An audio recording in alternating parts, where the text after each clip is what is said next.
Video শুরুতে একটাই কথা আপনাদের জানাবো যে ভিডিওটাকে স্কিপ করবেন না, কারণ যে বিষয়টা নিয়ে ভিডিওটা বানানো হচ্ছে আপনারা কেউ কিছু বুঝতে পারবেন না। এই ভিডিওটা বানানো হচ্ছে যে কলকাতা থেকে দুবাকি যেতে কতটা খরচা লাগবে, আর আপনারা ফেসবুক অনেক ভিডিও দেখেছেন যে বোট ভাড়া করতে হবে, এই করতে হবে, এত টাকা খরচা হবে, অত টাকা খরচা হবে। সো আজকের এই ভিডিওতে আপনাদেরকে পুরোটা বলবো যে কিরাম কত কি খরচা আছে। আমার নাম সৌম্যজিৎ আর আপনারা দেখছেন অফিসিয়াল পাখি ইউটিউব চ্যানেল। আমরা ভোর ভোর বেরিয়ে যাচ্ছি ঘাটের দিকে। 9টার দিকে আমাদের বোট আসবে, কল করেছিল যে 9টার মধ্যে পৌঁছাতে হবে। দোবাকে যেতে অনেকটা টাইম লাগবে, কেন আমাদের সুন্দরবন বলছি কেন, সরি, আমাদের কাকমারি থেকে দোবাকি মোটামুটি ভালোই দূর আছে। আর আমাদের সজনেখালি গিয়ে পাসও বানাতে হবে। প্রত্যেকজনের পাশে মোটামুটি 90 টাকা করে খরচা আছে। আর বোট ভাড়া যেটা বলে আমাদের 5,000 টাকা খরচা হচ্ছে। আর প্লাস আমরা বোটে খাওয়া দাওয়া করবো না, জাস্ট শুকনো খাবার নিয়ে যাচ্ছি। আর এরই মধ্যে আমাদের বোটও চলে আসছে, দেখতে পাচ্ছেন। বেশি দেরি না করে আমরা বোটে উঠে যাচ্ছি, তা বোটটা দেখতে পাচ্ছেন সবাই উঠছে আমাদের। আর আমাদের বোটে মোটামুটি 9জন, টোটাল 9জন লোক, সব আমাদের ফ্যামিলির লোক, আদার্স কোনো বাইরের লোক আমাদের বোটে আসেনি। আর আপনাদের একটাই কথা বলবো যে যদি কোনো দিন আপনারা সুন্দরবন ঘুরতে আসেন তাহলে অনেক লোকই আনবেন, কারণ 5জন গেলে প্রচুর খরচা। 5,000 টাকা যেখানে আমাদের খরচা হয়েছিল সেখানে এখানে শুনতে পেলাম যেখানে 8,000 টাকা খরচা। বোটের ওপরটাও মোটামুটি ভালো দেখতে পাচ্ছি, ডেকোরেশন মোটামুটি ভালোই করেছে। আর খাওয়া দাওয়ার তো কোনো ঝামেলা নেই, কারণ আমরা বলেই দিয়েছিলাম যে আমরা বোটে কোনো কিছুই খাবো না, জাস্ট শুকনো খাবার, ছাতু, মুড়ি এইগুলোই নিয়ে গেছি। আর আমাদের বোট ঘাট থেকে অলরেডি ছেড়েও দিয়েছে, কারণ তাড়াতাড়ি আমাদেরকে সজনেখালি যেতে হবে, সজনেখালি থেকে পাস করতে হবে। আপনারা হয়তো দেখতে পাচ্ছেন না ওই জিনিসটা, কিন্তু একটুখানি ভালো করে লক্ষ্য করুন, মাথা বের করে আছে, ওগুলো হলো সুন্দরবনের কাঁটা। কাঁটা অনেকেরই দেখেছেন যে কচ্ছপের মতন গলা উঁচু। আর এদিকে আমাদের দোবাকির দারোয়ান, মানে যেটাকে বলে গার্ড, সেও চলে এসছে। এরই মধ্যে আমাদেরকে বোঝাচ্ছে যে দোবাকি ঢোকার আগে কী করতে হবে। আর এখন আমরা দোবাকি যাইনি, এখনও আছে সজনাগাছির ভিতরটা এখন ঘুরে টুরে তারপরে আমরা দোবাকি যাব, কারণ আমাদের পাস রেডি হচ্ছে। ওদিকে আমাদের সজনাগাছির যে মেন ম্যাডাম তিনি সই করবে, তারপরে এখান থেকে বেরোতে পারবো আমরা। এদিকে অতিরিক্ত ঠান্ডা লেগেছে বলে কুমির ভাই রোদ শিখছে নদীর পাড়ে। ভিডিওটা কেমন লাগছে একটুখানি কমেন্ট বক্সে বলবেন, আর সবাইকে শেয়ার করে দেবেন, কারণ তারাও দেখুক যে আমাদের কলকাতা থেকে দোবাকি যেতে কিরকম। দোবাকিতে ঢোকার পাস আমাদের হয়ে গেছে, ওদিকে ম্যাম নাকি সিগনেচার করেছে, তাই আমরা সজনাগাড়ি দিকে বেরিয়ে যাচ্ছি দোবাকির দিকে। আর এখন যেটা দেখতে যাচ্ছেন যে পুরো জঙ্গলের ভিতর দিয়ে আমরা যাব।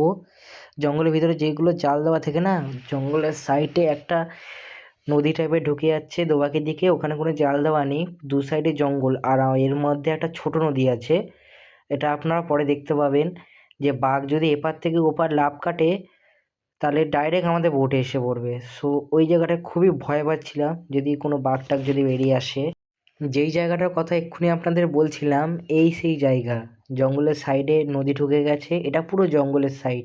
এই সাইডে জঙ্গল, ওই সাইডে জঙ্গল, দুদিকেই বাঘ থাকে। আর আমরা এর মিডিল থেকে যাব, কারণ এখান থেকে সোজা গেলেই দোবাকি পড়বে। আর এখান থেকে আমাদের বঙ্গোপসাগরও বেশি দূরে না, এটা আপনারা ভালো করেই জানেন। সোজা ঢুকে গেছি নদীর সাইডে। এখন দেখতে হবে যদি ভাগ্যে থাকে যদি বাঘ দেখা যায় তো খুব ভালো, কারণ আসার পথে আমরা একটা কুমির দেখেছিলাম, কুমিরটা হয়তো আপনারা দেখতে পাবেন কিছুক্ষণ পরে, হয়তো দেখতে পাবেন। আর এই সেই জায়গা যেখানটায় খুবই ভয় পাচ্ছিলাম, কারণ দেখতে পাচ্ছেন যে দু সাইডে জঙ্গল আর আমরা কতটুকু দূরে। জঙ্গলের এই পারও জঙ্গল আর ওই পারও জঙ্গল, দুদিকেই বাঘ আছে। আর যদি এপার থেকে ওপার লাফ কাটে তা আপনারা বুঝতে পারছেন যে বোটটা কতটা মাঝখানে, আর পাড়টা আপনারা ভিডিওর মাঝখানে বুঝতে পারছেন। আর যারা দোবাকে ঘুরতে আসবেন তারা আরও ভালো করে বুঝতে পারবেন। আর যদিও বা যদি আপনারা কেউ ঘুরতে চান কম বাজেটে বা কোনো কিছু, তাহলে কমেন্ট বক্সে জানাবেন আর আপনাদের নাম্বারটাও দিয়ে দেবেন, আমার সাথে কন্ট্যাক্ট করবেন। অল্প খরচে আপনাদের দোবাকে ঘুরিয়ে আনা হবে, কারণ আমার নিজের মামার বোর্ড আছে, এই নিয়ে কোনো টেনশন করতে হবে না, খাওয়া দাওয়া সব ওদের। আপনারা জঙ্গলের ভিউটা জাস্ট এনজয় করুন।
ফাইনালি বন্ধুরা আমরা দোবাগির ঘাটে চলে এসেছি। আর এটা হলো সেই দোবাগিটা, সবাই ভাবে জঙ্গলের উপর দিয়ে বিশাল একখান ব্রিজ, কিন্তু অরিজিনালটা আপনারা দেখবেন যে আদৌ কত বড় ব্রিজ। 1 কিলোমিটার ধরে একটা ব্রিজ করেছে। কিচ্ছু দেখার মতন নেই ভিতরে, না কোনো বাঘ না আছে কোনো কিছু, শুধু হলো প্রচুর মাথা ছাড়া আর কিছু নেই। বড় বড় ভাষণ দেয় যে দোবাগিতে এই আছে ওই আছে। এরপরও যদি আপনারা বুঝতে চান যে এখানে বাঘ দেখতে পাবেন, তো একদম এটা পুরো ভুল। এখানে কোনো বাঘ কি শালা হরিণের বাচ্চাও দেখতে পাবেন না, শুধু নিচে দেখতে পাবেন ছোট ছোট কাঁকড়া, যার একটা ডানা বড় আর একটা ডানা ছোট। এছাড়া আদার্স আর কোনো কিছু নেই, টোটালি কোনো কিছু নেই। ফালতু শুধু টাকা জলে ভাসানো। যারা বাইরে দিয়ে আসছেন, যারা বাইরে দিয়ে আসার চেষ্টা করছেন যে না আমি দোবাকে যাব, গিয়ে বাঘ দেখবো, কোনো বাঘ দেখতে পাবেন না। ওই যে আসার পথে যদি আপনাদের ভাগ্য থাকে তাহলেই বাঘ দেখতে পাবে, এছাড়া এখানে এসে কোনো বাঘ দেখতেই পাবেন না।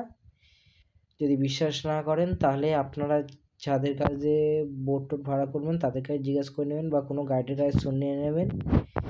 এখানে এসে কোনো বাঘ না কোনো কিছু না, শুধু ছোটো ছোটো কাঁকড়া, একটানা বড় একটানা ছোট। সো এখানে এসে শুধু টাকা জলে দেওয়া। সো ভিডিওটা কেমন লেগেছে একটু কমেন্ট বক্সে জানাবেন, আর লাইক কমেন্ট শেয়ার আর একটা সাবস্ক্রাইব করে যাবেন। So tata, bye bye all friend, good night.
দোবাকি রে।